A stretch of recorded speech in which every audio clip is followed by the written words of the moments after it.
Welcome to the Bloody Disgusting Network. No.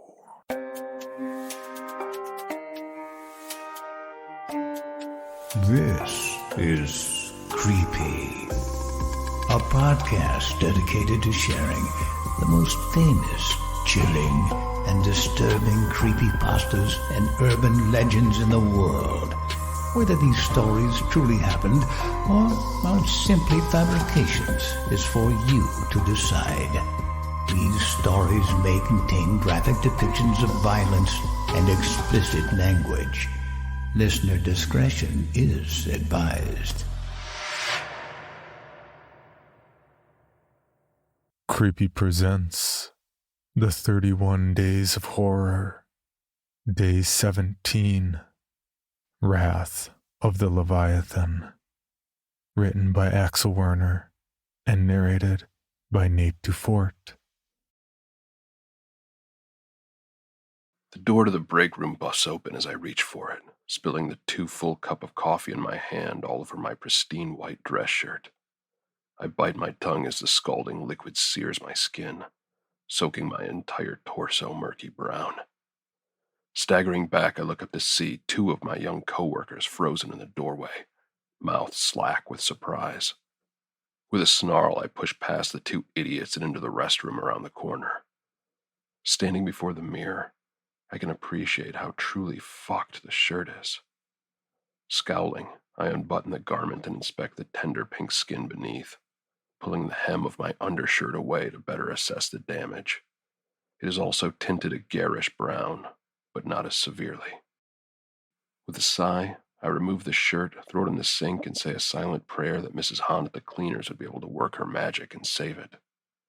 As I turn the handle of the faucet, I hear a deep groaning through the bathroom, like old pipes protesting the pressure. I shut the water off almost immediately and step back to listen, and hear the same noise once more, but louder this time. I feel the tile beneath me vibrate, and my stomach fills with the lead weight of dread. Forgetting the shirt in the sink, I quickly walk to the bathroom door and yank it open. People are no longer working at their desks, gathered at the water cooler, or falling asleep in a conference room. Some are gathered at the windows, while others stand near their work areas. All stare at the east side windows, still and silent. I follow their gaze just in time to make out the word Dagon, printed in massive faded white letters as the bow of the ship smashes into the building. The floor shifts beneath my feet, sending me to my knees as torrents of glittering razor-sharp glass explode across the office. The concrete above and below gives way like sand as the ship blasts further through the structure. From the floor, I watch as screaming people, voices shrill with fear, are crushed by debris, cut to ribbons by sharp glass and the metal shrapnel, while still more fall and tumble through the expanding canyon of the compromised floor. Mercifully, the ship comes to a rest halfway through the office floor. Desks and chairs and bodies and food and everything that was once normal is crushed beneath or against the barnacle-crusted hull of the freighter called Dagon. With a final mournful groan, the ship comes to a rest halfway through the building, and as the sounds of destruction fade and settle, a chorus of sobs and wails floats up among the creaking and popping of the stressed, ruined ship in the center of it all. I feel a hand at my back, and I look back to see Megan, Martha, a young girl that had just started Monday as an intern in my department. A jolt of terror takes me as I gaze into her ruined face, before I realize that her mascara has formed a black mask around her eyes. Dark lines tracing down her face like ghostly fingers where it had run. She trembles, mouth open in disbelief, as she takes in the catastrophe before us. Taking her smaller hand in mine, I gesture toward the bank of elevators to our left. Let's get out of here before it comes back. Go, call the car. I'll gather whoever I can. Go! She rushes to the panel set in the wall, furiously stabbing the down button with a manicured finger. Turning, I cast my eyes to the floor, worrying more about those hurt too gravely to walk themselves out of here. Others in the vicinity have taken notice and make their way toward the elevator doors. I call out to them, "Check everyone. They might need help. Get them out of here." As I search for the injured, a dark-haired woman crushed between her desk and one of the large support pillars, I put my hand over my mouth and walk on. An older gentleman, his face and neck coated with bright red blood. He's gone. No sign of breath and no pulse. Closer to the ship, a small hand, complete with a Mickey Mouse watch. It's all I can see from under a pile of gray rubble, a pool of blood spreading and running through the spaces in the rock. Tears run freely from my eyes as I make my circuit, and I can't find anyone else that hadn't already made their way to the elevator area. All I see are corpses, the unlucky ones caught right at the worst of it. Maximum carnage. Minimum survival. The elevator's crammed full when I walk up. Mary, Megan, whatever her name is, holds open the door from the front of the pressed crowd. I see wide, scared eyes, lots of tears, and concrete dust and hair, coating their skin and clothes. As I set foot across the threshold, I hear a small voice, calling out in distress. I hesitate, turning back and scan the room for movement. Megan calls out to me again, pleading for me to get your ass in here so we can leave. I glance back at her, just as another vibration comes through the building, sending me wheeling, my arms for balance. As it fades, the open car of the elevator drops a few inches, and the occupants scream. I look into Megan's eyes, wide with fear, before the cable snaps and the car drops. I rush to the edge of the shaft, watching the steel cable whip and waver with tremendous speed as it follows the car down the 55 stories to the ground. The blood-curdling screams fade as the car gains speed, sending 20 or so people to a quick death at the bottom of the shaft. I vomit then, coating the thin gray carpet with what used to be a frozen breakfast sandwich. I hear the small voice behind me once more. No words I can understand, just the keening wail of an abandoned child. Walking in the direction of the wall, I yell for a reply, trying to hone in on their position. My jaw drops when I stop before the pile of rubble. The hand with the Mickey watch is scrabbling against the ground, and the muffled cries wander up from under the pile. With all my strength, I begin to pull rocks away, casting them to each side as I burrow toward the small survivor. I stop when I find a tattered, dusty pink backpack, notebooks and school supplies visible through the holes. The cries are just below it. I call out, loudly but as soothing as I can. "I'm here, sweetheart. Just hold on. I'll get you out of there." As I pull up on the pink fabric of the bag, it tears away in my hand, spilling its contents among the debris. I keep pulling, casting the ruined backpack away as I finally see the child beneath. Her eyes are closed and she's covered in a thick layer of gray dust. Streaks of blood line her skin from various cuts and scrapes, but nothing severe I can see. As I haul her away from the rubble, she goes limp in my arms, breathing softly, but alive. Cradling the small girl against my chest, I rush back toward the bank of elevators and feel my heart twist as I look at the yawning maw of the dark, empty shaft. I kick open the emergency door to the stairs and no alarm sounds. Power is out for almost all the building. Emergency power compromised by the destroyed infrastructure. I start the long descent to the ground, the girl drawing shaking breaths in my arms and coughing weakly. The darkness is almost absolute. But after a minute, I can make out the red glow from active emergency lighting about a dozen stories below me. The girl shifts in my arms, trying to sit up against the jarring motion as we descend the stairway. She lets out another weak cough, making a raspy sound within her throat. Her arms find their way around my shoulders, around my neck, and slowly draws tighter as I take the steps. The skin is cold, clammy, reminding me of the cooling body of the older man I had checked earlier. She begins to cough and wheeze once more, a nasty, sick sound like her lungs were full of liquid. After a moment, I do feel liquid. It's running down my back as she expulses it. I stop at the next landing. The red light's just a couple of floors down now, casting eerie light and long shadows through the railing. I kneel beside the girl, watching as the liquid continues to dribble from her slack mouth. After a moment, I gently draw her face up to look, her features unnatural in the ominous red glow.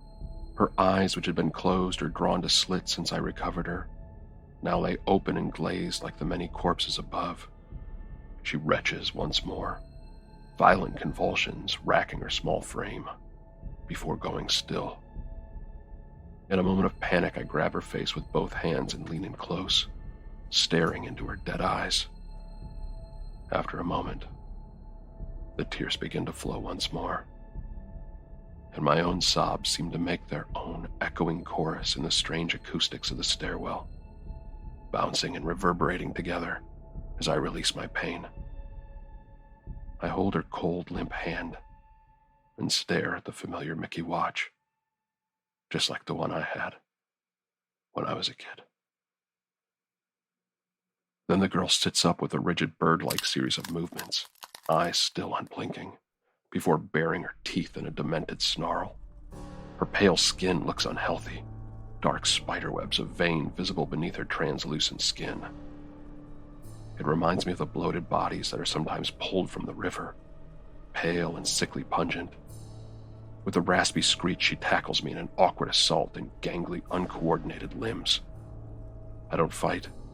I'm too scared and too tired. I'm probably in shock, I think. She drags me down to the ground as her teeth bite and gnash at the exposed flesh of my neck. I feel my thoughts cloud and fade as my body goes cold. The blood gushes from the wound. I feel the cold floor against my cheek, and everything goes black. I drop the mug of coffee in my hands as the scalding liquid flows over the brim, scalding my hands. It shatters against the break room floor, coating my shoes and spraying the floor. The door bursts open just a moment later, the two rambunctious young men caught in conversation. They stop, silently, looking from me to the mess around my feet in a state of confusion. My hands tremble, and my knees grow weak. I look out into the main floor of the office and see Megan striding by, a leather bag in her offhand as she holds a phone to her ear with the other. As she disappears around a corner, I realize the two guys have been talking to me, asking what happened with my coffee. As I turn to face them, I do a double take as I catch a bright spot of pink standing out among the muted grays and browns of the mundane office. A small girl stands across the space, a pink backpack held over one shoulder. She sees me through the break room windows and raises a hand in greeting. I do not wave back. I can't do anything but stare at the familiar watch on her wrist. For your bonus episode, Creepy presents Seed, written by N.M. Brown. This is my mother's first Halloween without my dad. He passed away unexpectedly at the beginning of February, and they've been married for most of her adult life. Enough time has passed for her to be able to smile again, but I still worry about her being alone in that empty house, and on her favorite holiday, no less. College had taken me out of state during the golden years of my father's life. Love and parenthood had kept me there, eager to settle into a beautiful life with my family. Kira and I never married. She was too free for that.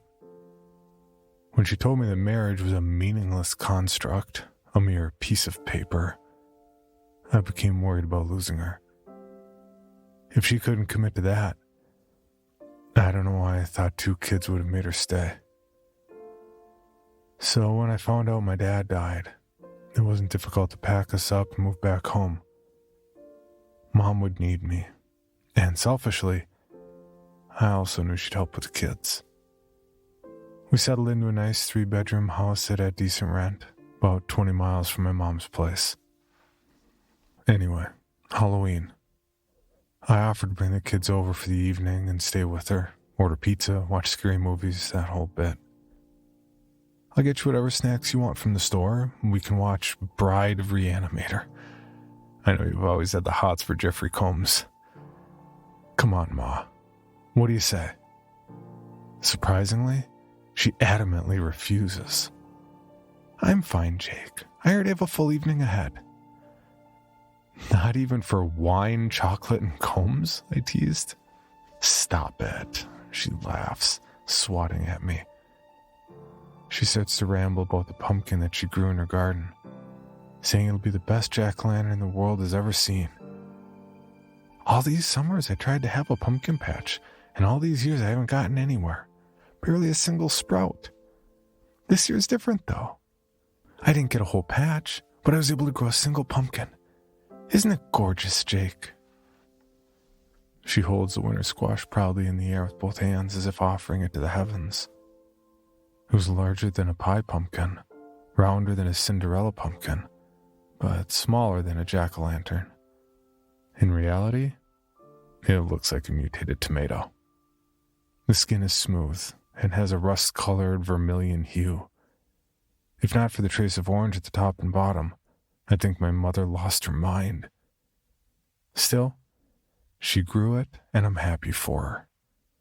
Once she starts explaining the slow, patient process of roasting the perfect pumpkin seeds, I politely concede and promise to leave her to her evening. On the drive home, I can't shake the feeling that something's off. I make a mental compromise with myself, deciding to bring the kids by for a quick hello before trick-or-treating.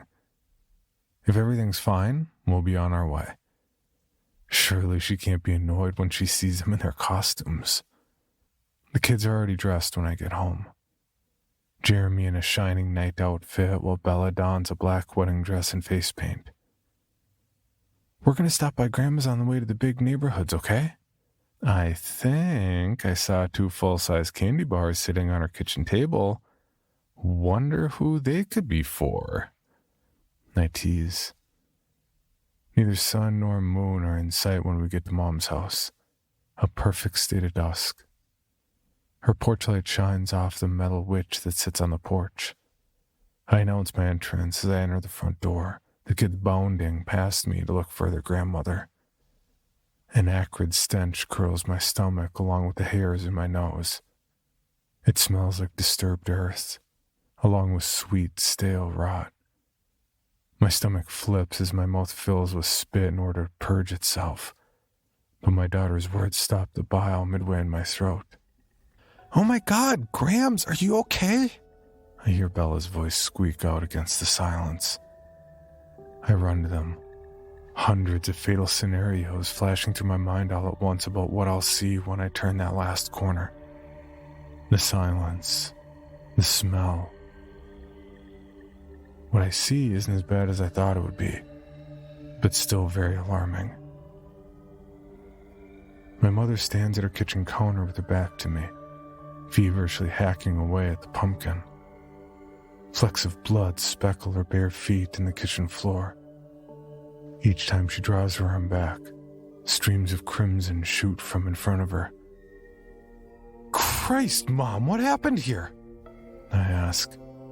She turns to us slowly, a hauntingly wide smile on her face. I look her over quickly, finding no abrasions or even evidence of broken skin. The red liquid was coming from the pumpkin. I brought rare seeds to grow a special type. Pretty cool, huh, kids? She winks at my children, now with wide smiles of their own. No freaking way, Jeremy exclaims. That's so cool. Language, Jeremy. My mother then turns to me, the smile quickly melting into a scowl as she meets my eyes. And you, coming to check on me. What? Did you think I'd fall and break a hip, Jacob? Her hands wave with emphasis as she speaks at me, covering herself with pumpkin blood splatter. The smile returns to her face as she looks at my son. I swear, kid, you clothe them, feed them, wipe their ass for them, only for them to treat you like a Life Alert commercial.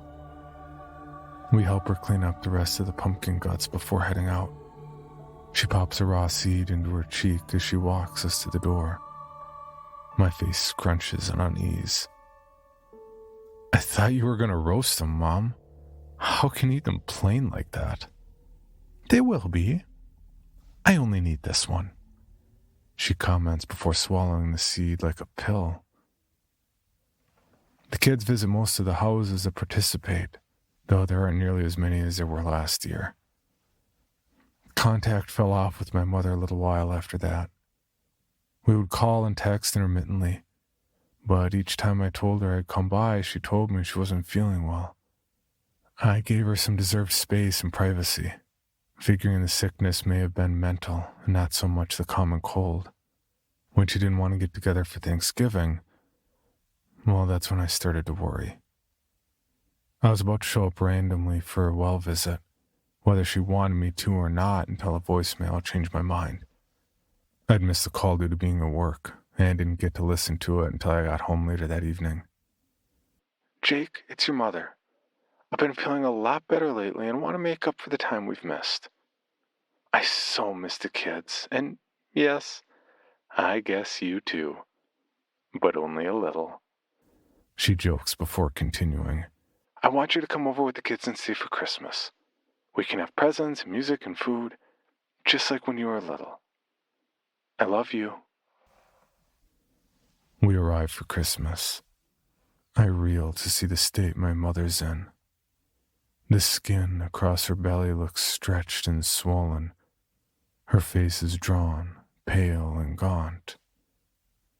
After dinner, she joyfully calls us around the Christmas tree, saying she has big news.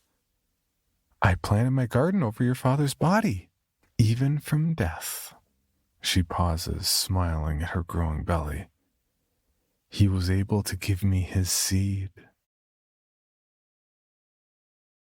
For even more from Creepy, including how to submit your own story for consideration, please visit creepypod.com. You can also follow us at CreepyPod on social media and YouTube. All stories told on this podcast are used under license and may not be rebroadcast or distributed without the express prior written consent of the story's author. Please contact us at creepypod@gmail.com for further information on obtaining the rights necessary to rebroadcast or distribute a particular story.